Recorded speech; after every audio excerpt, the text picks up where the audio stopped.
Hi, I'm Dr. James Roby, Global Head of Environmental Sustainability at Capgemini. Please let me add my welcome to you to today's event. We all know that most multinational organisations are acutely aware of their responsibilities towards the environment. And at Capgemini, we're no different. We started putting our own sustainability programme in place now over 15 years ago. We were one of the first to set science-based targets back in 2016. And since 2020, we've been committed to becoming a net zero business. However, as a professional services company, we recognise that our carbon footprint is relatively modest compared to many of our clients. Consequently, alongside our own decarbonisation commitments, we've set a target to help our clients reduce their carbon impacts. And we're now systematically embedding sustainability across our entire portfolio of client services. As part of this programme, this year, we've launched our Future Proofing Innovation event, a series of roundtable conversations across different sectors and countries. Together with clients, partners and other leading thinkers, we're discussing the crucial role that technology and innovation can play in sustainability. Clearly, mobility is one of the most discussed topics when it comes to sustainability, and with reason, as it holds many of the answers to more sustainable lifestyles at societal level. However, this does not come without challenges. How do you create sustainable, multimodal, scalable mobility strategies? How do they integrate with the work being done by the automotive sector and their introduction of new electric vehicles? What are the new services required to meet users' mobility needs? Today, we've gathered a selection of leading experts, industry players and innovators to discuss this critical topic of future-proofing innovation. I do hope that you enjoy the conversation.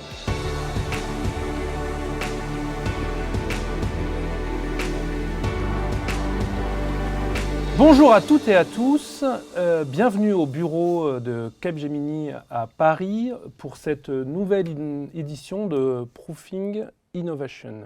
Merci à tous nos invités d'être présents avec nous et comme vous le savez peut-être, cette initiative s'inscrit dans un cycle où il y a eu déjà plusieurs éditions. Un premier à San Francisco sur la high-tech, un deuxième sur les produits de grande consommation en Hollande, un troisième sur les services financiers à New York et un quatrième sur l'automobile en Allemagne, qui évidemment a un lien fort avec les thèmes que nous allons évoquer ce soir. Je suis Guillaume Cordonnier, vice-président exécutif en charge de la mobilité pour Capgemini Invent, et je vais avoir l'honneur d'animer cette table ronde avec mes différents invités que je vais tout de suite présenter. Claire Barito, coordinatrice de l'Agence de l'innovation pour les transports et également sous-directrice de la multimodalité, de l'innovation, du numérique et des territoires. Bonsoir Claire. Bonsoir Guillaume. Arnaud Coiffard, responsable de la stratégie de l'innovation et des nouveaux marchés chez SNCF Connect & Tech. Bonsoir Arnaud. Bonsoir. Florent Andrion, vice-président chez Capgemini Invent en charge des services de développement durable. Bonsoir Florent. Bonsoir Guillaume, bonsoir à tous. Michael Villacca, vice-président Capgemini en charge de la Smart Mobility. Bonsoir Michael. Bonsoir Guillaume. Anne-Claude Poinçon, responsable du développement commercial pour la mobilité et les transports publics chez Microsoft. Bonsoir Anne-Claude. Bonsoir. Et enfin, Laure Ménétrier, directrice générale de Ecov, qui est un opérateur de ligne de covoiturage. Bonsoir Laure. Bonsoir. Donc, comme vous le savez probablement, la mobilité est au cœur de l'innovation digitale. On l'a vu notamment au dernier Consumer Electronics Show, mais également au centre des enjeux de développement durable, puisque la mobilité, notamment en France, représente à peu près un tiers des émissions de gaz à effet de serre. Donc notre discussion va s'articuler autour de 4 thèmes. Le premier, justement, la mobilité au service du développement durable. Le deuxième, plus tourné autour des nouveaux services, des services dans la mobilité. Le troisième, sur le pendant autour des nouvelles mobilités et des infrastructures. Et puis le quatrième, sur les problématiques de passage à l'échelle, d'implémentation de ces innovations, et notamment autour du financement. Donc tout de suite, nous allons commencer sur le premier thème, autour du développement durable. Et Florent, je te propose du coup de nous remettre un petit peu en perspective comment la mobilité s'inscrit dans le développement durable. La mobilité, tu l'as dit, c'est à peu près un tiers des émissions de gaz à effet de serre dans le monde, donc c'est un segment important, la mobilité des personnes et la mobilité des biens, et dans toutes ses dimensions, que ce soit la mobilité terrestre, ferroviaire, maritime et aérienne. Donc c'est un sujet majeur, et cette décarbonation des sujets de mobilité, elle est compliquée parce qu'elle touche aussi bien aux individus, dans leurs besoins de mobilité et comment on les fait basculer dans des mobilités alternatives, avec d'autres énergies, etc. Elle touche le rôle de l'État, qui doit inciter à ces évolutions-là, mais aussi accompagner le déploiement de nouvelles infrastructures. Et puis il y a tout un sujet fiscal, on y viendra peut-être. Et puis également les entreprises, d'abord celles qui sont sur la chaîne de valeur de la mobilité, qui produisent des biens et des services pour accompagner les déplacements, mais aussi tous les nouveaux entrants qui rentrent sur ces sujets-là, que ce soit par le biais du digital, mais aussi sur le sujet des nouveaux modèles. Et on verra, on l'évoquera, je pense aussi, le déplacement sur cette chaîne de valeur des acteurs. Et puis dernier point, c'est aussi un sujet de responsabilité des entreprises et des organisations. On le voit par exemple, nous, chez Capgemini, on a décidé d'inclure dans notre scope 3, c'est-à-dire dans notre périmètre d'émissions sur lequel on a une emprise indirecte, les émissions liées à la mobilité de nos personnels quand ils se rendent sur leur lieu de travail. Et donc ça, c'est un sujet qu'on a décidé d'adresser parce qu'on est responsable des émissions associées à ces mobilités-là. Et donc ça soulève beaucoup de problématiques de comment on incite les gens à faire évoluer leur mobilité. Et le coworking qui s'est beaucoup développé ces dernières années, évidemment, incite, mais pas que. On est parfois, nous, responsables de l'acheminement des personnels sur les lieux, donc comment on switch vers des mobilités alternatives, et puis comment on favorise l'éco-partage, la comobilité, les nouvelles formes de mobilité diverses et variées. Voilà, donc sujet assez vaste. Sujet assez vaste, et justement, du coup, on voit que l'enjeu premier, c'est d'arriver à accélérer sur le transfert des mobilités plus durables. Laure, à ton avis, du coup, quels sont les leviers principaux pour aller vers cette mobilité plus durable ? Alors en fait, on va avoir bien sûr le levier qui vont permettre que le même trajet soit moins polluant. Donc on pense tout de suite à l'électrique, aux mobilités actives, le vélo, voilà, c'est très bien. Et on va avoir aussi tous les mécanismes qui vont faire en sorte que on aille vers plus de sobriété, donc soit moins de mobilité, soit de la mobilité partagée. L'idée, encore une fois, c'est que cette sobriété soit choisie et non subie, donc, et que les citoyens, que les personnes qui ont besoin de se déplacer puissent avoir ce confort de la mobilité et avoir accès à ce droit de la mobilité tout en restant sobre, le plus sobre possible en énergie. Alors la sobriété, c'est d'actualité, mais du coup, est-ce que c'est le seul levier sur lequel on peut compter ? Non, c'est vraiment ça. Il faut complètement articuler à la fois cette sobriété de kilomètres, donc être soit se déplacer moins, soit se déplacer à plusieurs dans le même véhicule. Donc là, on pense forcément. Alors moi, je pense au covoiturage parce que c'est mon métier, mais bien sûr, les transports en commun, c'est là-dessus que depuis 2 siècles, on développe cette mobilité partagée. Et puis, après, on va avoir forcément une sobriété en énergie. Et donc là, on va penser à tout ce qui est nouveaux véhicules, nouveaux mobiles, qui vont permettre d'être plus sobres pour le même nombre de kilomètres en énergie notamment. Alors, on reviendra effectivement dans la troisième partie sur ces nouvelles mobilités, mais Arnaud, justement, puisqu'on parle, Laure évoquait les transports en commun, évidemment pour la SNCF, c'est le cœur de métier. Est-ce que tu peux nous dire un petit peu comment on peut accélérer justement sur la mobilité durable avec les transports en commun ? Ouais. Mais je pense que là, on le voit là dans les interventions, la grande complexité, et ce qui fait aussi la beauté de notre job et de notre métier, c'est que les ingrédients en fait sont multiples et qu'on aura besoin d'activer énormément de leviers différents pour réussir à faire ces évolutions de mobilité. Donc il y a tous les sujets d'offres, à la fois d'infrastructures de transport. Vous savez que le groupe SNCF et le président Farandou plaident pour un choc d'offres, un x2, c'est-à-dire faire x2 sur la part du ferroviaire et des transports collectifs dans les transports de marchandises et les transports de personnes sur une décennie. C'est un objectif très ambitieux qui demande évidemment des investissements dans les infrastructures, des investissements industriels. Après ça, il y a le sujet de l'accès à l'offre. Alors qui peut être soit dans la réalité physique, est-ce qu'on a un train, est-ce qu'on a un bus qui passe pas loin de chez soi, ou aussi accès à l'offre sur le versant digital. Nous, nous, c'est aussi ce qu'on travaille chez SNCF Connect and Tech. Est-ce qu'il est facile d'acheter un titre? Est-ce qu'on trouve facilement un itinéraire? Est-ce qu'on trouve facilement un billet? Et puis le dernier ingrédient sur lequel on voit beaucoup de choses aussi évoluer, c'est finalement celui des comportements. C'est bien d'avoir de l'offre, c'est bien d'avoir de l'accès à l'offre, et puis après, il faut se dire qu'en fait, c'est peut-être pas mal de prendre un transport décarboné. Donc pour faire ce dernier pas, on va dire, il y a plein de leviers qu'on peut activer. Un petit exemple très concret qu'on a réalisé côté SNCF Connect en fin d'année. On a émis, j'espère que certains d'entre vous l'ont vu d'ailleurs, ce qu'on appelait le bilan SNCF Connect de l'année, où en fait on a envoyé à chacun de nos clients, plusieurs millions de clients en France, le récap et leur bilan en fait de kilomètres parcourus, de CO2 évité et d'impact énergétique. On a eu des retombées en fait très positives là-dessus, puisque ça encourage, déjà ça permet à chacun de comprendre les impacts des choix qu'il fait, et puis ça peut encourager aussi ce dernier pas de passer plus tôt dans le transport décarboné.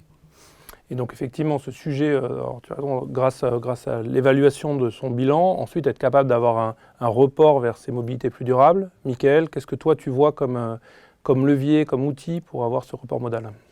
Effectivement, faciliter l'accès à ces nouvelles formes de mobilité durable, c'est un des enjeux principaux, puisqu'on évoquait le chiffre de 30% que le transport impacte dans le cadre des gaz à effet de serre. Ne serait-ce que dans ces 30%, près de la moitié représente l'utilisation des véhicules personnels.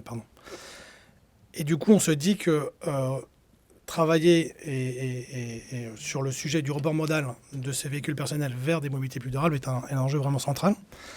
Et pour faciliter cette transformation des usages, l'objet est vraiment de faciliter les accès à ces nouvelles mobilités par des plateformes qu'on appelle des plateformes MaaS, Mobility as a Service, qui justement reprennent un peu ce que tu viens d'évoquer, Arnaud, le fait de faciliter l'information de ces formes de mobilité qui existent sur le territoire, de pouvoir faciliter l'accès à des comptes uniques pour accéder à toutes ces formes, et faciliter aussi le paiement, l'utilisation de ces formes-là de mobilité. Au-delà de la plateforme en tant que telle, ce qui est important aussi, c'est s'assurer que la cohabitation entre les formes de mobilité publique et les privées soit cohérente, puisque l'idée, c'est que l'un soit en appui de l'autre pour offrir aux usagers des parcours de bout en bout qui soient pertinents pour leurs usages, qui sont en constante évolution, notamment ces dernières années avec le Covid, le développement du télétravail, etc. Et alors justement, effectivement, pardon, Laure. Je voulais juste rebondir en fait sur justement cette articulation entre la voiture individuelle qui est vraiment effectivement complètement prégnante en France et dans beaucoup de pays, et le transport collectif. Et donc effectivement, se dire que on oppose les deux. L'idée en ce moment qui est portée notamment par le gouvernement français de façon très innovante, c'est que justement on n'oppose plus les deux et on transforme cette voiture individuelle en transport collectif, justement grâce au covoiturage. Et on amène, grâce à cette nouvelle façon de penser le véhicule individuel comme un espèce d'atome de transport collectif beaucoup plus petit, beaucoup plus souple.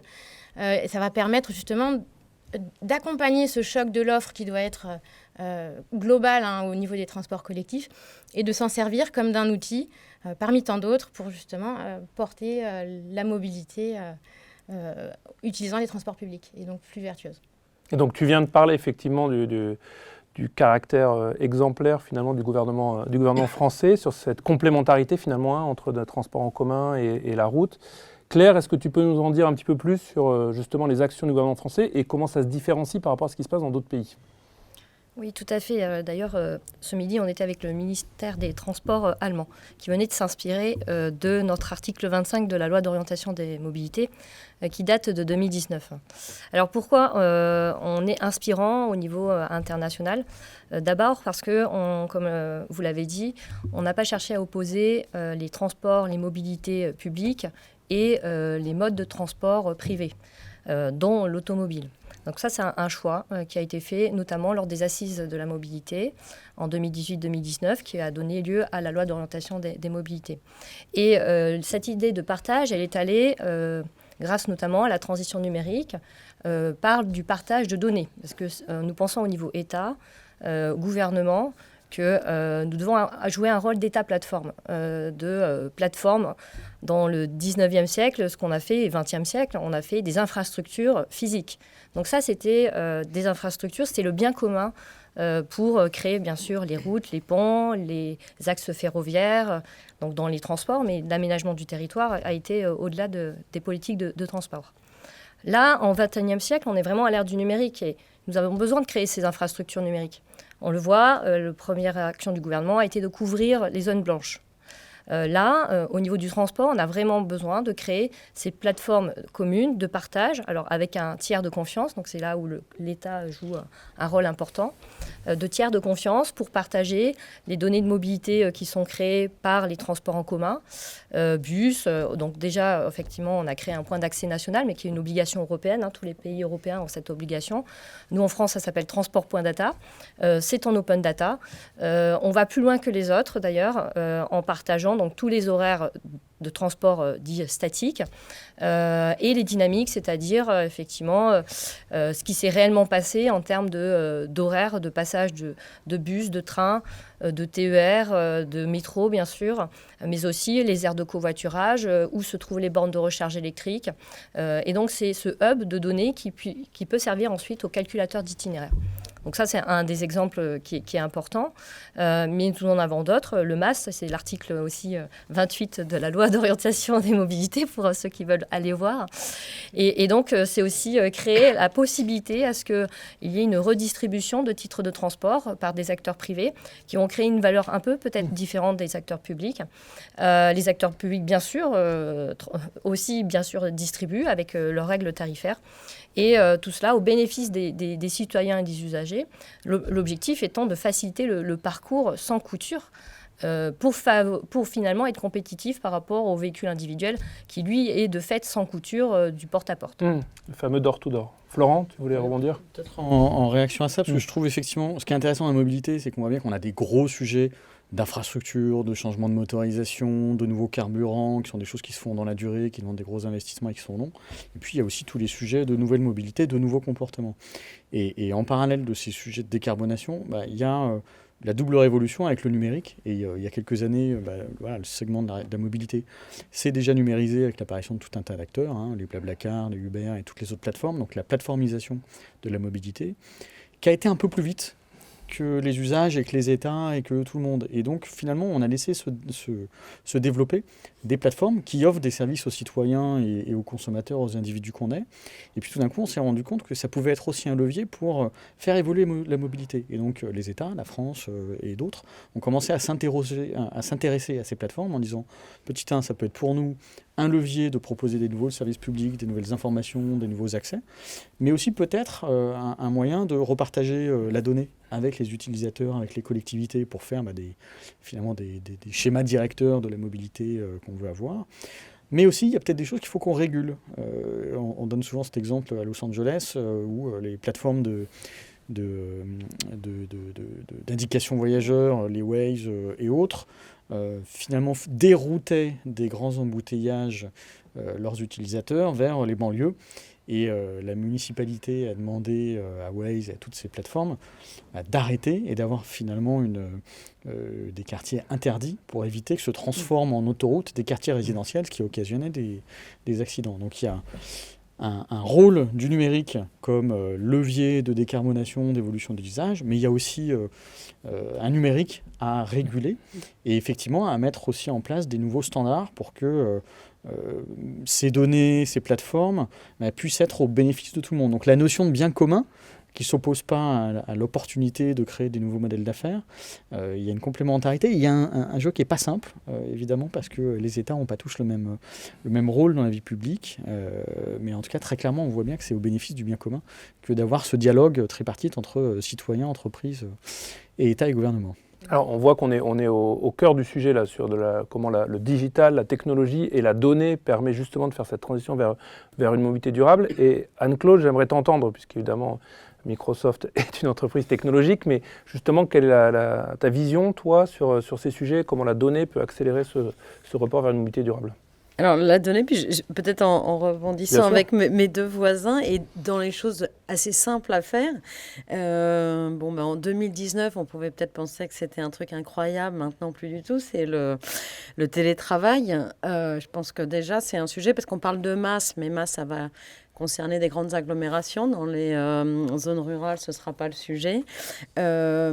Pour moi, il y a avec les outils collaboratifs, donc voilà, quand on s'appelle Microsoft, on sait à quoi je pense, mais c'est de ne pas parler de démobilité, mais plutôt de lissage des horaires. Et c'était une initiative de la région Île-de-France sur la défense, de faire signer les entreprises pour qu'elles acceptent en fait de décaler les horaires pour que tout le monde ne soit pas bloqué à 8h30 le pic le matin dans les transports en commun. Et le lissage des horaires, on peut s'apercevoir qu'aujourd'hui, ça peut être aujourd'hui très facilement démarrer sa journée avec une première réunion en visio. Et après, j'arrive sur mon lieu de travail. Mais si j'ai dû venir en voiture, je vais moins polluer parce que j'aurais mis moins de temps et avoir une vitesse régulière. Et si je viens en transport en commun, j'ai peut-être plus de chances d'avoir une place assise qui fait que je peux peut-être travailler et que j'ai un moment qui est peut-être un peu plus sympa que subi. Et puis, il y a aussi économiser des déplacements avec certaines journées où je pourrais rester chez moi ou dans un espace de coworking qui est plus près. Et après, on sait que le sujet ne serait pas que tout le monde vienne les mêmes jours au bureau et tous en télétravail les mêmes jours. Mais voilà pour, j'allais dire, les éléments déjà qui pourraient faire avancer les choses. Et sur la donnée, je pense que oui, c'est un énorme sujet. Chez nous, on dit qu'il faut vraiment maintenant que toutes les organisations doivent être pilotées par la donnée.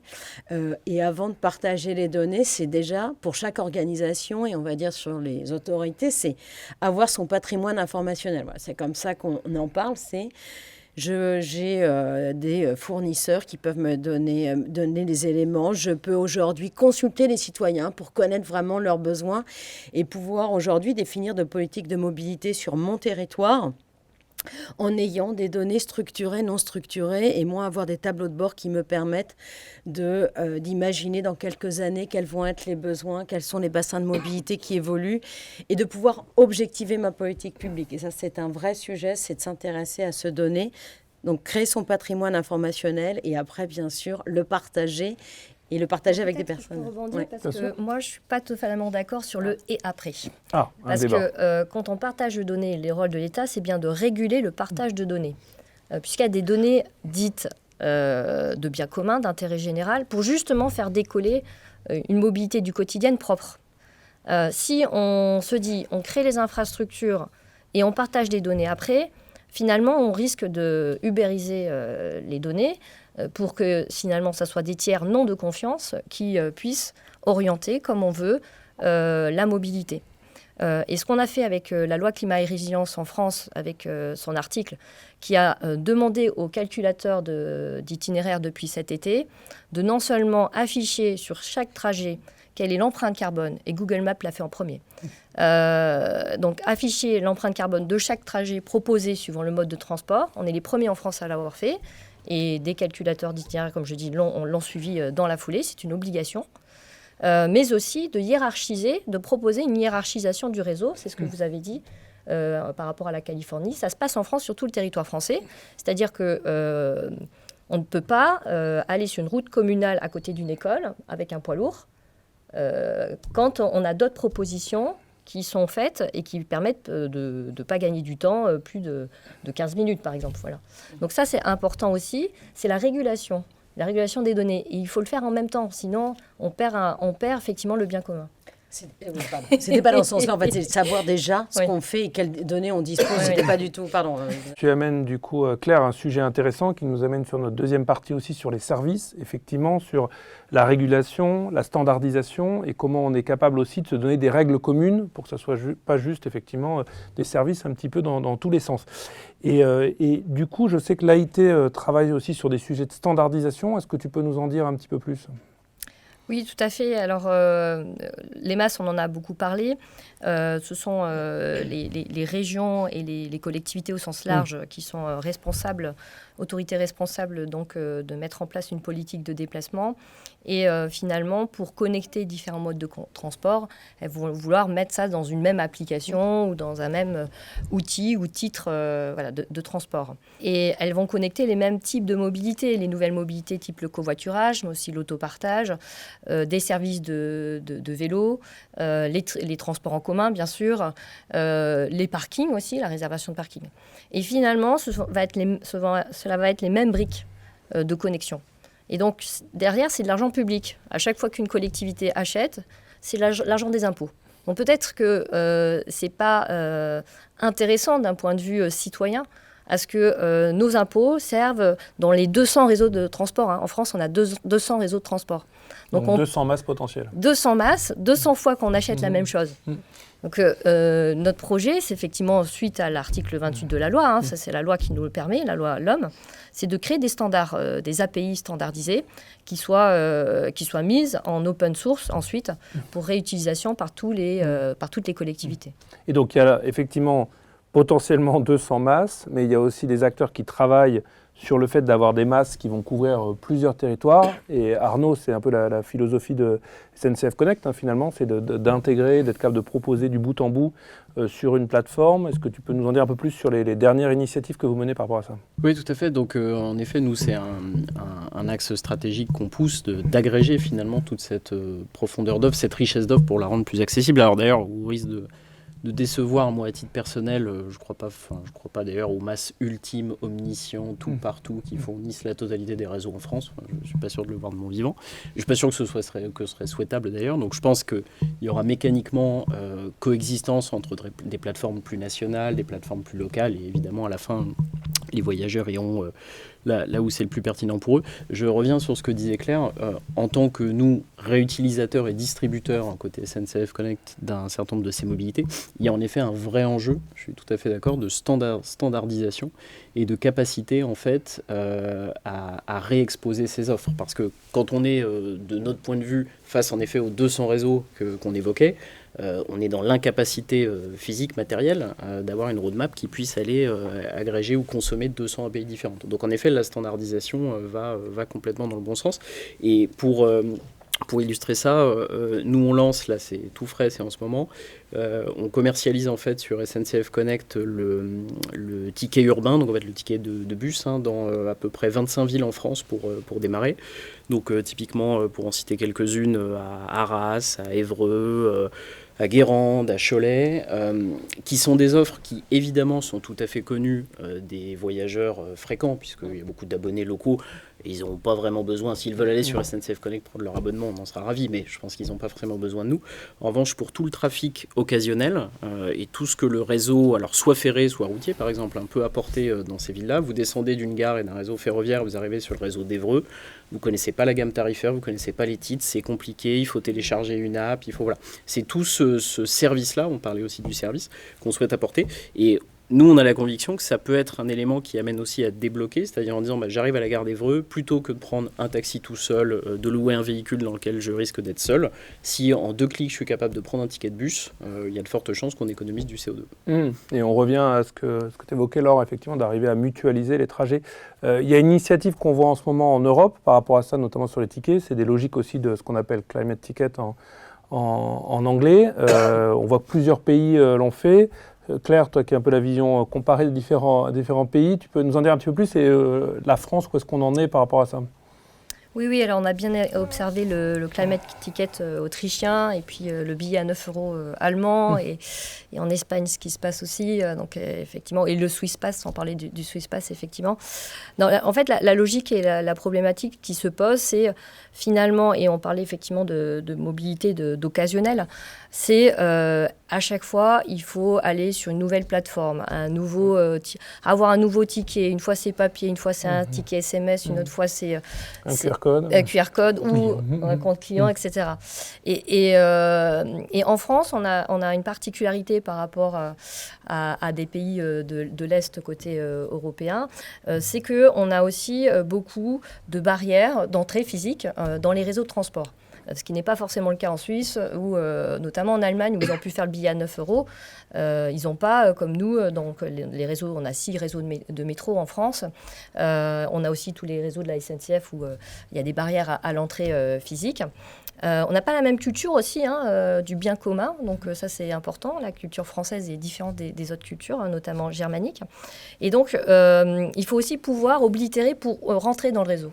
Ça c'est important, ça existe aussi au Japon par exemple, ils sont obligés d'oblitérer. Et donc il faut finalement une sorte de pass qui le fasse, et aussi qui puisse être contrôlé par un contrôleur et qui soit compatible numériquement avec les bonnes SI qui vont jusqu'au hardware. Et donc en France, on ne peut pas dupliquer le modèle allemand ou le modèle suisse ou autrichien pour les raisons qu'on a justement ce réseau fermé. C'est pourquoi le ministre Clément Beaune a voulu créer un hackathon sur le titre de transport de demain. L'idée est de travailler sur un titre unique.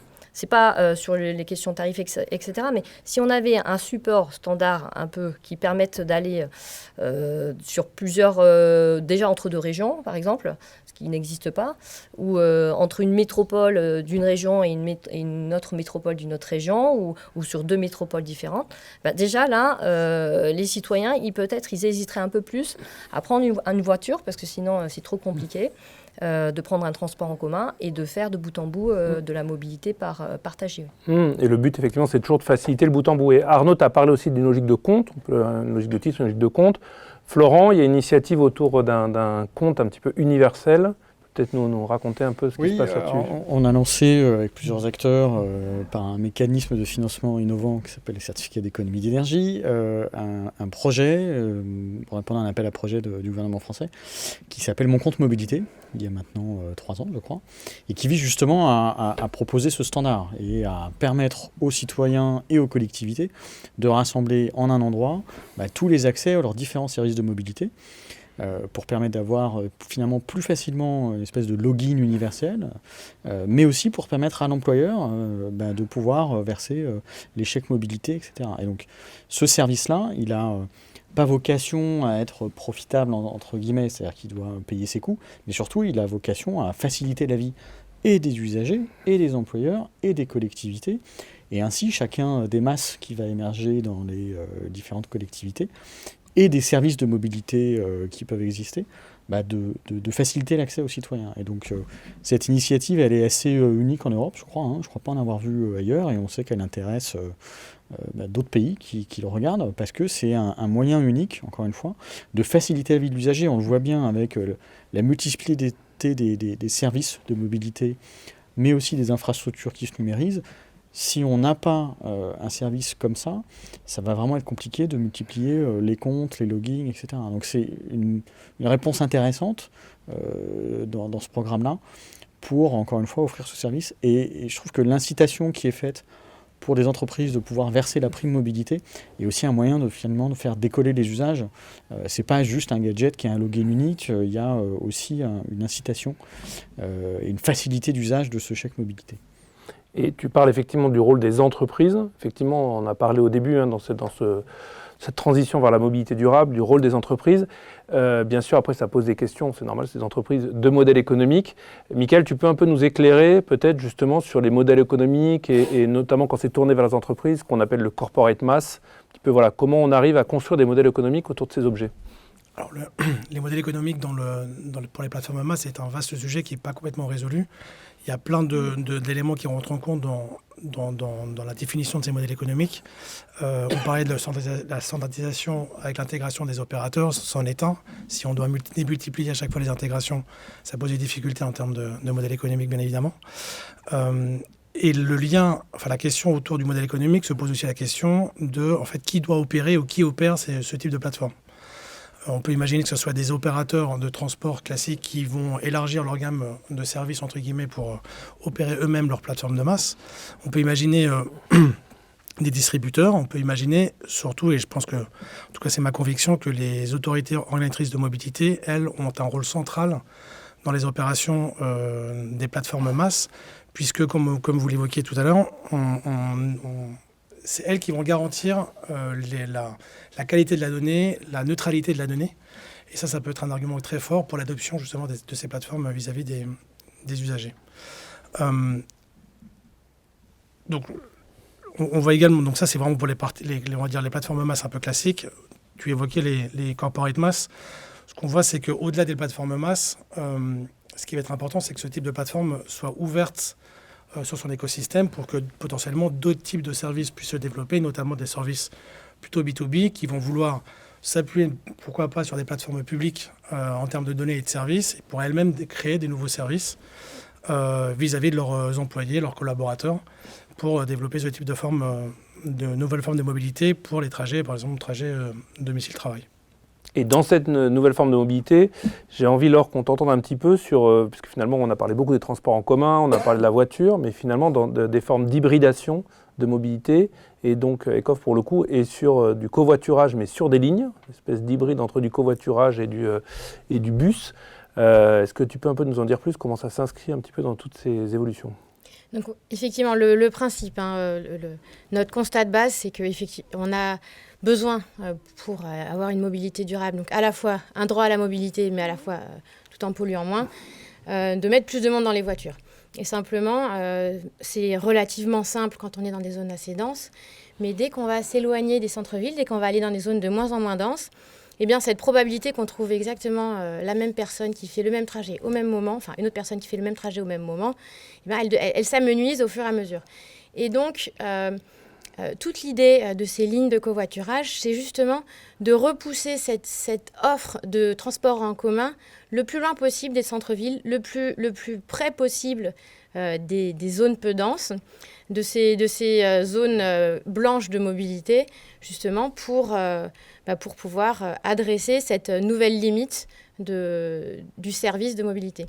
Et donc c'est vraiment quelque chose qui est permis par les progrès technologiques, par la donnée dont on est persuadé que c'est un bien commun et qu'il faut vraiment qu'elle soit régulée et qu'elle soit au service de la collectivité. C'est permis par cette capacité de plateformisation de l'économie. Et donc, toujours dans cette optique qu'il y a 40% des Français qui vivent très très loin des centres-villes, on ne les met pas sur le côté, on leur propose cette offre, on participe à ce choc d'offres en leur proposant quelque chose effectivement d'hybride, permis par le numérique.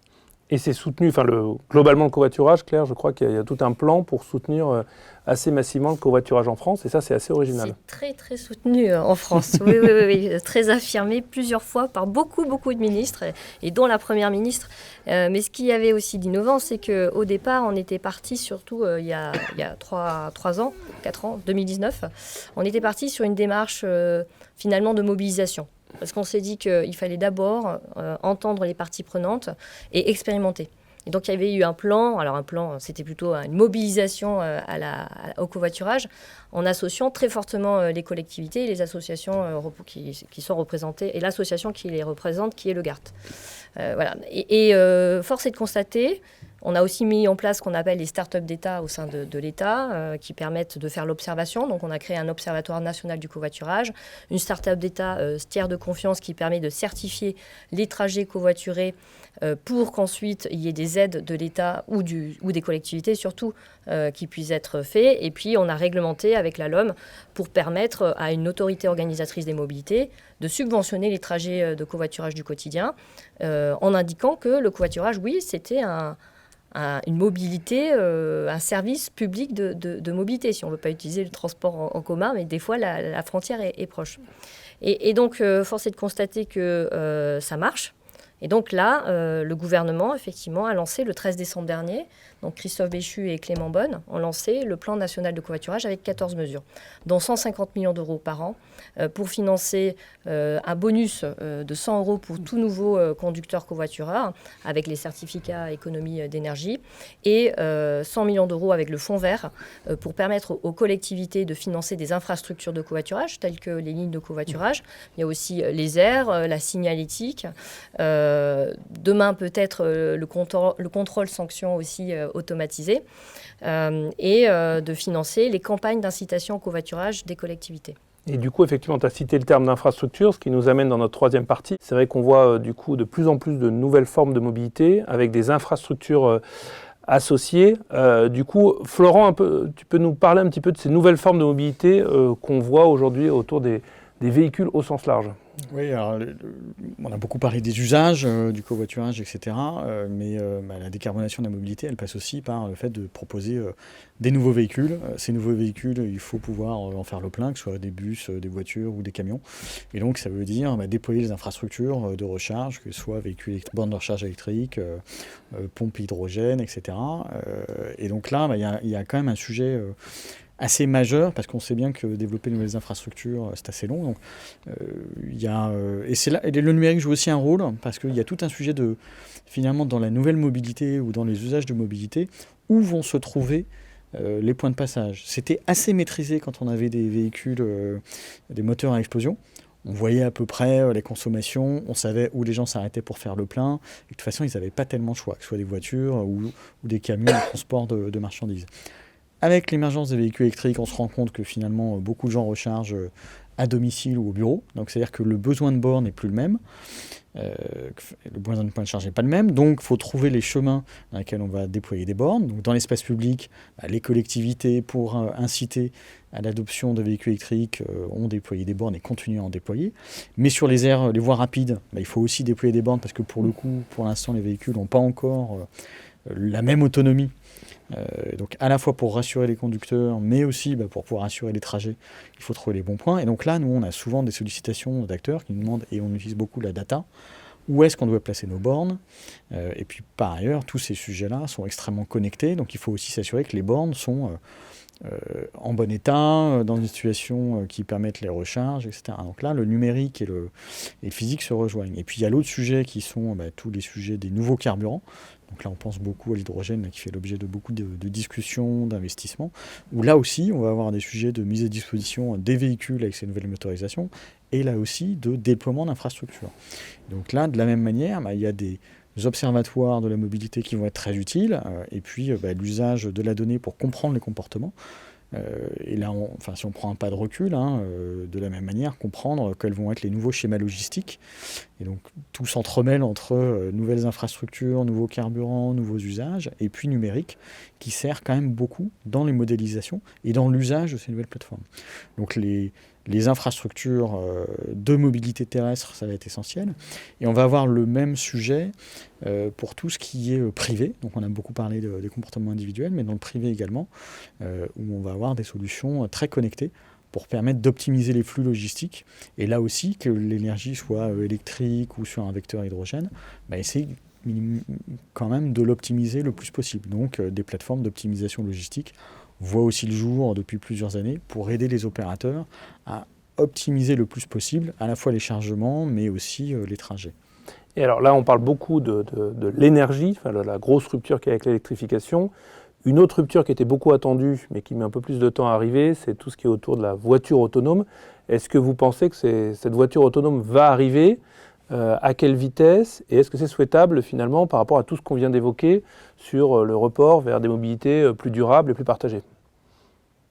Alors, de mon point de vue, le véhicule autonome va arriver. Enfin, c'est pas mon point de vue. C'est sûr que ça va arriver quand ? Ça, c'est une autre question. Et on sait très bien que c'est quelque chose qui va être très progressif. On a déjà très souvent nos voitures qui conduisent un petit peu à notre place, juste ce qu'il faut. Et ça va arriver de façon de plus en plus progressive. Donc là, est-ce que c'est souhaitable ?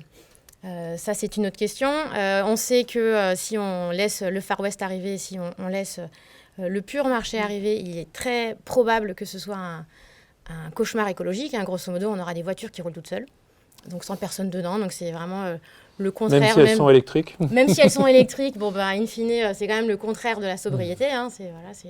On divise par 0, ça fait beaucoup. Et donc, en fait, là aussi, on va avoir le besoin de la puissance publique qui régule ça et le besoin d'acteurs qui comprennent le numérique et qui vont penser, en fait, le service qui va avec ces mobiles autonomes et qui, s'ils sont pensés de façon intelligente et articulés avec une infrastructure intelligente et une réglementation globale qui pense le futur au lieu de s'en prémunir, on pourra avoir justement un espèce de futur du transport en commun très intéressant. Et donc, Pardon. Tout est entre les mains de la puissance publique et de sa régulation. Alors Claire, tu nous en diras plus sur la régulation des véhicules autonomes, mais avant, parce que je pense que ça va être une régulation plus globale, j'aimerais entendre aussi un peu l'avenir des nouvelles mobilités autour du train, parce que le train on connaît, mais là aussi il y a beaucoup de changements. Arnaud, peut-être, c'est quoi les futurs trains qui vont arriver? Alors les futurs trains, il y a beaucoup de choses. Alors déjà avant de parler des trains, il y a des opérateurs, puisqu'on est dans un contexte d'ouverture à la concurrence. On parlait tout à l'heure du choc d'offres. Il y a une ouverture à la concurrence progressive sur les lignes longue distance, sur les lignes régionales, dont, et globalement l'État aussi, attend justement un accroissement de l'offre et donc de la fréquentation, donc plus de trains, plus de monde dans ces trains. Donc ça, encore une fois, ça concourt à ce qu'on évoquait. Alors plus de monde, c'est forcément des trains plus grands, du coup? Non, ça peut être aussi plus de trains, tout court. Non, mais en effet, si on le prend en séquence sur les... On a l'ouverture à la concurrence aujourd'hui sur des types de mobilité assez classiques ou connus, les trajets longue distance, des trajets régionaux. Et on voit, c'est ça qui est intéressant aussi, avec cette ouverture, arriver de nouveaux acteurs qui ont des propositions de valeur différentes, notamment sur tout ce qui est le train de nuit, des acteurs qui proposent aussi des cadencements beaucoup plus importants sur de la moyenne distance. En tout cas, plein d'approches de mobilité qui sont nouvelles finalement et qui changent un petit peu de la façon dont tout ça s'est construit et sédimenté dans les décennies passées. Donc ça, c'est plus sur la catégorie offre, on va dire, et offre de services. Ensuite, sur la technologie elle-même, on voit apparaître aussi des choses nouvelles. Alors, il y a déjà l'optimisation de l'existant. Alors, en 2024, il y aura le TGV-M, le TGV du futur, donc qui est un nouvel équipement, un nouveau matériel, vraiment avec des technologies de pointe travaillé entre SNCF et Alstom qui permettra justement une capacité d'emport beaucoup plus forte, une réduction du bilan carbone à la place, donc il va aussi dans le bon sens. On a évidemment, on n'échappe pas à ce que vous évoquiez sur tout ce qui est hydrogène. Il y a aussi des travaux notamment en région, côté TER, pour avoir un certain nombre de motrices à hydrogène qui sont testées déjà aujourd'hui. Et puis troisième point, sur des innovations peut-être un petit peu plus rupturistes, encore expérimentales, il y a un ensemble de nouveaux types de trains finalement. Quand on ferme les yeux et qu'on voit tous un train, je pense qu'on voit à peu près le même ou les 2-3 mêmes. En fait, côté groupe SNCF aujourd'hui, on travaille sur des nouveaux matériels aussi. Alors ils ont des petits noms, ils s'appellent Drezy, ils s'appellent Flexi, c'est des petits noms de prototypes qui en fait répondent à une nouvelle manière d'organiser à nouveau le transport ferroviaire et le transport collectif, notamment avec des capacités d'emport beaucoup plus limitées, mais une beaucoup plus grande agilité, parce qu'aujourd'hui refaire un plan de transport sur des très très grosses machines, c'est parfois complexe. Là, on a des machines beaucoup plus adaptables et qui doivent aussi permettre d'utiliser tout le réseau de dessertes fines, donc les petites lignes qui ont été historiquement beaucoup moins utilisées, qu'aujourd'hui on va revitaliser et qu'évidemment on ne peut pas adresser avec les gros équipements du passé. Donc ça, c'est des choses qui vont prendre un petit peu plus de temps à arriver, mais il y a en effet toute une ébullition aujourd'hui autour des nouveaux trains. Et là, donc, ce que tu évoques, ça rejoint ce que disait Laure sur le fait d'aller desservir des zones moins denses, mais il y a un autre terrain de jeu intéressant pour le train, évidemment, c'est le report par rapport à l'avion, qui est en tout cas aujourd'hui assez peu écologique. Et là aussi, on voit des innovations, notamment par rapport au train de nuit, qui regagnent ses lettres de noblesse, avec des startups qui arrivent sur ce sujet. Michael, tu peux nous en dire plus? Oui, effectivement, on voit des initiatives apparaître et si on parle de train de nuit, on parle de Midnight Train qui souhaitent concurrencer effectivement sur des trajets Paris vers des grandes villes européennes, concurrencer l'avion en apportant toute une expérience client unique entre guillemets par rapport à ces trajets de nuit. Mais on voit bien qu'effectivement dans le monde du ferroviaire, il y a beaucoup d'innovations aujourd'hui et qui vont changer un peu la façon de se déplacer et de profiter de ce report modal pour avoir des solutions plus décarbonées pour les longues distances également. Claire, je reviens du coup sur ma question de tout à l'heure. Là, finalement, on parlait des véhicules autonomes, de comment on régule, c'est ce qu'évoquait Laure, comment on arrive à réguler tout ça pour que ça ne soit pas un cauchemar écologique. Comment tu vois les choses, toi, sur l'anatodome et plus globalement, finalement, l'organisation de ces infrastructures et de nouvelles mobilités? Alors, j'aimerais répondre un peu surtout, parce que c'est passionnant. Surtout aussi vous inviter au forum de l'AIT, puisqu'il y aura des démonstrateurs de véhicules autonomes qui sont expérimentés par des collectivités, notamment il y aura celui de la Massif qui le fait en fait avec une autorité organisatrice des mobilités, parce que on revient à la question de régulation. Si le véhicule autonome est un engin de navette de transport public partagé, qui va desservir des besoins de mobilité dans des territoires ruraux, on répond quand même à l'interrogation qui est ne partons pas sur des véhicules vides individuels qui qui peuvent aller partout. Donc venez voir cette navette au forum de l'AIT. Sur les trains légers innovants, il y a un super stand aussi de la SNCF. J'en fais la promotion. Voilà, où il y aura des maquettes notamment de ces trains légers innovants. Et puis on parlera aussi d'avions électriques et aussi de taxis volants, parce que pour le mettre aussi en débat, ça pose beaucoup de sujets. Il y aura une table ronde spécifique sur la mobilité urbaine aérienne. Voilà, est-ce que pour ne pas le subir, on a besoin de penser en société toutes ces nouvelles mobilités. Il y a un sujet qu'on n'a pas évoqué, c'est tous les sujets de la logistique intra-urbaine, avec tous les nouveaux modèles. On parle pas mal aussi des drones qui font de la livraison. Enfin, voilà, il y a aussi pas mal d'autres innovations qui vont permettre peut-être de limiter certaines formes de mobilité. Donc j'imagine que ça fait partie aussi des sujets que vous regardez. Tout à fait, il y aura aussi des drones et il y aura des sujets regardés sur les drones. Non, mais pour en revenir, en fait, ce qu'on peut peut-être quand même dire en France, c'est qu'on a la chance d'avoir une source d'énergie décarbonée. Et donc le modèle qu'on indique véhicule électrique, d'ailleurs on a fait en France avec The Shifters une association, ce qu'on appelle la fresque de la mobilité, qui permet d'avoir tous ces ordres de grandeur très intéressants. Parce qu'un véhicule électrique, avec tout son cycle de vie, finalement, il fait économiser en moyenne 65% de décarbonation par rapport à un véhicule thermique. Mais ce n'est pas du 100%. Il ne faut pas oublier ça. Parce que toute production, fabriquer l'acier, on ne sait pas encore fabriquer de l'acier décarboné. Hein. Mais ça, c'est notre quota carbone en France, parce qu'on a cette énergie nucléaire. Si on faisait le bilan dans d'autres pays, on n'aurait pas le même impact. Hein. Donc attention à l'électrification de toutes les mobilités et de dire c'est la solution miracle. La solution miracle, c'est une sobriété. Enfin, on l'a dit tous ensemble.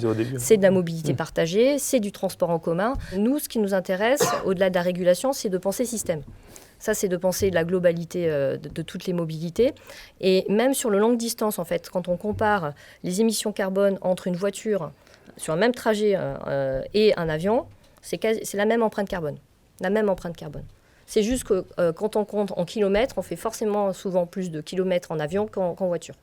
Mais si on fait un Paris-Toulouse, que ce soit en voiture ou en avion, c'est le même. Parce que l'avion, c'est une mobilité partagée. Et donc, on mutualise finalement cette empreinte carbone. Mais le meilleur, c'est effectivement le train. Hein. Donc, voilà. Arnaud, tu confirmes? On n'a pas dit mieux. Moi, je voudrais aussi dire qu'on a beaucoup parlé du numérique pour des nouveaux services, mais c'est le numérique aussi puisqu'on parlait du ferroviaire, c'est pour toutes les infrastructures. Et je pense qu'il faut vraiment penser infrastructure réseau physique, mais l'infrastructure numérique, parce que ça va être pouvoir produire plus rapidement et avec de la meilleure qualité des trains qui soient disponibles, qu'on aille ensuite dans de la maintenance qui va être prédictive plutôt que curative, qu'il n'y ait pas d'interruption de service, s'il devait y en avoir, qu'elle soit traitée le plus rapidement possible. Et puis, tout le sujet aussi, vous parliez de véhicules autonomes, on a un vrai sujet de sécurité et côté cybersécurité. Et là, il y a un vrai sujet aussi, je reviens toujours sur cette gouvernance de la donnée, c'est s'assurer qu'on est dans... Tout le monde connaît exactement des accès sécurisés aux personnes qui sont autorisées et qu'on ait cette compétence globale à tous les niveaux hiérarchiques de la maîtrise de la donnée, de la sécurité de la donnée et du parcours de la donnée. Et ça, c'est un énorme enjeu. Donc, il faut investir dans le numérique, mais aussi dans les choses de production et pas uniquement les nouveaux services pour qu'après, tout ça s'opère au mieux. Oui, et puis il y a des choses qui ne sont pas du tout numériques. On en parle un petit peu ces derniers temps, mais on l'a vu, hein, le fait de rouler moins vite, de bien entretenir son véhicule, ces éléments de base qu'on oublie parfois, contribuent à une meilleure efficacité énergétique des véhicules et à une moindre consommation. Donc on est beaucoup dans le numérique, mais il y a parfois des choses très low-tech qu'il faut continuer à rappeler. Et du coup, ce que disait Claire est infiniment vrai. Hein. Il faut penser la mobilité comme un système, en articulant effectivement les infrastructures, les services, les infrastructures numériques, les infrastructures physiques, les bonnes pratiques. Et donc, en fait, si on saucissonne tout ça, ça fait des mesurettes qui ne servent à rien. Et en fait, c'est pris en tant que système qu'on arrive à pousser des choses nouvelles et vraiment efficaces. Et l'autre point, Florent, tu en parlais tout à l'heure, c'est vrai qu'on a tendance à être très focalisé sur les mobilités des passagers, et c'est vrai qu'il y a un gros volet, un gros levier aussi de décarbonation, une mobilité plus durable, c'est la mobilité aussi des marchandises. Et là-dessus, il y a un mode aussi dont on parle peu, qui est un pourcentage très faible en France, je crois autour de 2%, mais qui est le fluvial, qui permet là pour le coup de massifier, de reporter des camions sur la route. Michael, je crois qu'il y a des initiatives notamment du côté de Voies navigables de France, de VNF, autour de ça. Effectivement, qui gère l'ensemble des canaux en France. Donc tu le rappelais, aujourd'hui c'est 2% de la part modale, c'était 4%, c'était plus de 10% il n'y a pas si longtemps que ça. En Allemagne, on sait qu'ils sont plutôt à 4%. Et l'idée, c'est effectivement d'accroître cette part-là, parce qu'une berge, globalement, c'est 200 camions, 250 camions. Donc on se rend bien compte que si on développe cette modalité, on crée un impact fort sur la décarbonation. Et aujourd'hui, pour se préparer à cette augmentation de cette part modale, on a travaillé sur l'automatisation de plus de 1000 berges, avec l'installation de 14 postes de commande centralisés qui vont permettre d'automatiser beaucoup plus les écluses et donc de favoriser justement l'expansion de ce type de modalité. Ça me fait penser à un sujet d'innovation qui est intéressant aussi, on parle de l'eau, mais qui réinterroge aussi le rapport au temps qu'on peut avoir. Et il y a notamment un certain nombre d'acteurs et de start-up qui proposent du transport de marchandises par véhicule, par bateau à voile. Donc c'est le retour du bateau à voile pour transporter les marchandises. Évidemment, c'est pas tout à fait les mêmes délais, mais je trouve que c'est intéressant ce qui est regardé. Alors soit de déployer des voiles sur des gros cargos pour abaisser, et les tests c'est de l'ordre de 30%. C'est pas les mêmes voiles. C'est pas des goélettes. Et puis il y a des acteurs qui proposent du transport par voile de marchandises. On en est au début, mais je trouve que c'est intéressant de le regarder pas sous l'angle de la technologie, mais aussi du rapport au temps, parce que ça veut dire qu'il faut que les entreprises regardent les choses un peu autrement, et que nous, les consommateurs qui voulons tout de suite maintenant, il y a peut-être aussi des choix nouveaux qu'il va falloir faire en acceptant que la livraison dans les quelques heures qui suivent, on peut la réinterroger aussi. Donc il n'y a pas qu'un aspect technologique. Bon, et on voit donc du coup qu'il y a un foisonnement de nouveaux modes de mobilité. Vous l'avez dit plusieurs fois, qui nécessite pas mal d'investissements. Et du coup, j'aimerais vous entendre maintenant sur comment on arrive à implémenter tout ça, parce qu'il y a beaucoup d'expérimentation, mais comment concrètement on arrive à implémenter dans les territoires et à passer à l'échelle. Claire, comment l'État justement peut aussi aider, puisqu'on a aussi beaucoup parlé de financement public, financement privé, comment l'État peut aider à rendre ces business models plus intéressants et accélérer l'implémentation? Alors, il y a plusieurs aspects. Il y a ce dont on a parlé tout à l'heure, c'est-à-dire réglementer ou standardiser, ça, c'est parmi le déploiement, ça c'est assez essentiel. Il y a aussi permettre du financement ou du cofinancement pour le déploiement. Donc c'est vrai qu'avec France Relance, ça a été le cas. En particulier, on a pu financer 2 choses avec l'appel à projet transport commun en site propre de 900 millions d'euros. On a permis donc de financer dans plus de 100 réseaux de transport des bus à haut niveau de service ou encore des pôles d'échange multimodaux. Voilà, donc ça c'est très important. Il y a actuellement, on attend les conclusions du COI, du Comité d'orientation des investissements pour les infrastructures.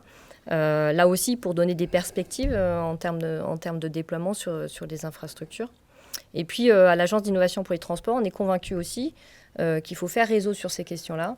Et donc, on a créé un programme spécifique, qui est un programme d'accélération pour le passage à l'échelle, qui s'appelle Propulse, et qui vise à sélectionner dans 4 thématiques sur les transports durables, sur le partage des données, sur la multimodalité et l'intermodalité, et enfin sur l'entrepreneuriat, puisque nous avons aussi des agents en charge, par exemple, des routes, des infrastructures portuaires. Voilà. Donc, on pense aussi que ces entrepreneurs, ils ont la capacité à déployer des innovations. Donc, on a créé ce programme pour les accompagner pendant 9 mois, et donc on connaîtra les résultats au Forum de l'AIT. Le fameux Forum de l'AIT. Un moyen d'accélérer finalement dans l'implémentation, et notamment en France, c'est des grands événements pour lesquels la date ne bouge pas, enfin a priori, sauf quand il y a le Covid. Donc notamment les Jeux Olympiques. Arnaud, est-ce que les Jeux Olympiques, c'est vraiment un moyen d'accélérer l'implémentation des différentes innovations qu'on a pu évoquer ? Je me vois mal répondre non.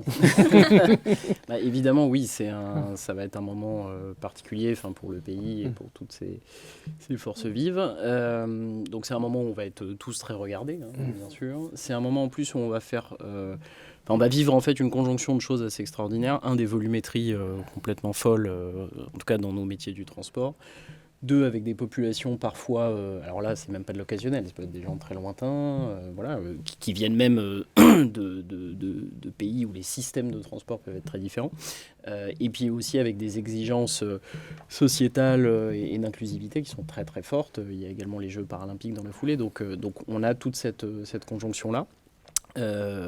Nous, en tout cas, ce qu'on essaie de faire à notre échelle, et évidemment, on n'est pas les seuls mobilisés, c'est justement de profiter de cet élan qui est donné et qui est finalement assez rare, j'ai envie de dire, d'alignement quasi total d'absolument tous les acteurs, publics, privés, opérateurs, tendus vers un même objectif, avec en revanche une ambition qui est d'avoir une approche assez réaliste des sujets et de garantir ce qu'on va pouvoir sortir. Je le dis très simplement, mais tous dans nos domaines respectifs, il y a énormément d'attentes, énormément d'exigences. Il y a des enjeux qui sont forts. On parlait de la cybersécurité tout à l'heure, c'en est un également. J'ai pas envie de dire qu'on est ni en avance ni en retard. Des JO, ça se prépare. En tout cas, on est à l'heure. Exactement. Jusqu'ici, on est à l'heure. Non, mais ce qui est important, c'est d'avoir, je pense, une ambition qui est aussi réaliste et sur laquelle tous les acteurs sont capables de livrer les choses. Donc, en tout cas, pour répondre, oui, c'est un formidable accélérateur et ça va nous permettre de tester beaucoup de choses. Ouais. Mmh. Et l'autre point, donc du coup, dans ce financement, on en a un peu parlé au début par rapport au rôle des entreprises dans la mobilité durable, c'est justement comment les entreprises peuvent, elles aussi, faciliter cette accélération. Florent, qu'est-ce que tu observes, toi, là-dessus, et peut-être aussi par rapport à d'autres secteurs qui sont dans des transitions vers le développement durable ? On l'a évoqué un petit peu au début, les entreprises, elles ont plusieurs rôles, évidemment. Les acteurs de ces nouvelles mobilités sont clairement au cœur du sujet. La SNCF en est un, les constructeurs automobiles qui se déplacent aussi. Non, je vais devenir finalement moi aussi offreur de services et plus juste producteur de véhicules. On travaille en Suède avec Volvo, par exemple, qui a sorti toute une nouvelle marque qui s'appelle Volvo M, et ils ne vendent plus une voiture, ils vendent un service de voitures, de véhicules partagés. Et donc c'est intéressant pour eux de regarder les nouveaux usages tout en restant constructeurs de véhicules. On a parlé des nouveaux entrants comme Midnight Train, etc. Donc il y a clairement un sujet modèle économique nouveau que les entreprises doivent trouver pour offrir des services de mobilité nouvelle compatibles avec les enjeux de développement durable qu'on connaît. Et puis, le rôle des entreprises aussi dans leur scope 3, on en a un petit peu parlé tout à l'heure, comment elles aident, elles accompagnent leurs salariés, leurs collaborateurs dans leurs besoins de mobilité. Et on a un prisme très français, mais quand on prend un pas de recul, on voit bien que les besoins de mobilité ne sont pas les mêmes en fonction des pays et des continents. Nous, on a une présence globale. Évidemment, les besoins de nos collaborateurs en Allemagne, aux États-Unis ou en Inde ne sont pas les mêmes. Aux États-Unis, on a beaucoup réduit la mobilité grâce au télétravail. Il y a des habitudes nouvelles qui se sont prises où les gens se déplacent moins. Ils ont découvert que c'était possible dans nos métiers, en tout cas, pas dans tous les métiers. En Allemagne ou aux Pays-Bas, qui sont des territoires beaucoup plus décentralisés, les gens se déplacent beaucoup. Donc là, on regarde comment nous, on accompagne le passage à l'hybride ou à l'électrique dans les véhicules de société qu'on déplace. Et puis en Inde, où on a nos propres services de transport pour acheminer nos collaborateurs sur site, là aussi, on regarde comment on décarbone ces services-là. Et dans certains autres pays, comment on offre, en France par exemple, des plateformes, et mon compte mobilité en est un bon exemple, pour que nos collaborateurs aient accès à plusieurs sources de services de mobilité au-delà de ceux qu'ils connaissent, et comment nous, on peut abonder pour les y inciter. On y a une incitation finalement de responsabilité d'entreprise, et puis aussi parce que ça fait partie de nos engagements de réduire nos émissions. Donc c'est aussi un autre regard pour que les entreprises jouent un rôle dans cette baisse des émissions. Et quand je t'entends parler de l'Inde, j'ai envie de poser la question alors, est-ce que finalement ECOV aujourd'hui, donc une implantation très française, mais regarde aussi pour aller justement passer à l'échelle dans d'autres pays, et quelles seraient les bonnes conditions finalement pour arriver à faire ça ? Il y a peut-être déjà des acteurs dans ces autres pays qui ont des modèles similaires. Alors, pas à notre connaissance en tout cas, vraiment de cette hybridation entre la voiture les lignes de transport en commun. Nous, notre motto, c'est « La voiture est un transport collectif ». Donc, on y croit vraiment jusqu'au fond de nous. Et bien sûr, en fait, notre laboratoire, notre terrain de jeu, juste pour pouvoir peaufiner notre produit, c'est la France. Mais clairement, nous, notre ambition, c'est d'avoir un impact mondial. C'est le moteur de chacun des salariés d'Ecov, c'est vraiment de maximiser son impact et donc de pouvoir offrir ce service à la fois social et écologique au plus possible de citoyens du monde. Donc bien sûr, on est conscient que la culture française, qui finalement est assez ouverte au stop. Enfin, je ne sais pas si vous faisiez du stop quand vous étiez jeune, moi j'en faisais beaucoup. Mais voilà, donc c'est quand même d'un pays à l'autre et même d'une région de France à l'autre, c'est pas la même chose. Et après, on va avoir aussi en France, on a les collectivités territoriales qui se sont emparées beaucoup du sujet de la mobilité du quotidien, donc les mobilités pendulaires. Et donc ça, c'est aussi quelque chose qui va faciliter notre progression dans les territoires internationaux.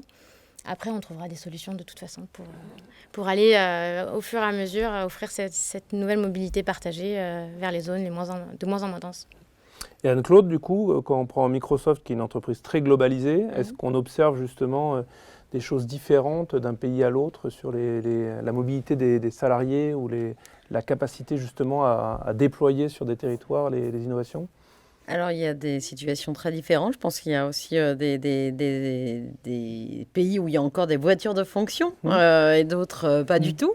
Donc, ça, c'est des choses qui bougent. Il y a des communautés, là, c'est en anglais, mais j'en fais partie, mais les Green Web, donc ceux qui veulent faire changer les systèmes de mobilité, enfin, avoir des nouvelles propositions qui s'intéressent à toute la transition écologique, donc qui demandent plutôt une écolocation budgétaire plutôt qu'une voiture de fonction et pourquoi pas des vélos partagés, etc. Donc les choses agissent. Je pensais aussi, moi si je pouvais formuler un souhait tous ensemble, sur le numérique, c'est des métiers qui sont en tension. Et quand on parle de tous ces investissements numériques, il faut avoir les personnes qui sont capables de développer les projets. Avec vous et avec Simplon, on a monté des écoles justement pour comprendre ces enjeux du numérique avec le cloud et l'intelligence artificielle. Et moi, je voudrais demander aujourd'hui pourquoi on n'en montrait pas une numérique et transport, avec vraiment cette spécificité pour se dire comment on accélère aussi, parce que tout à l'heure la question était comment on accélère le déploiement en France. Moi je pense qu'on a une formidable expertise française avec plein d'acteurs.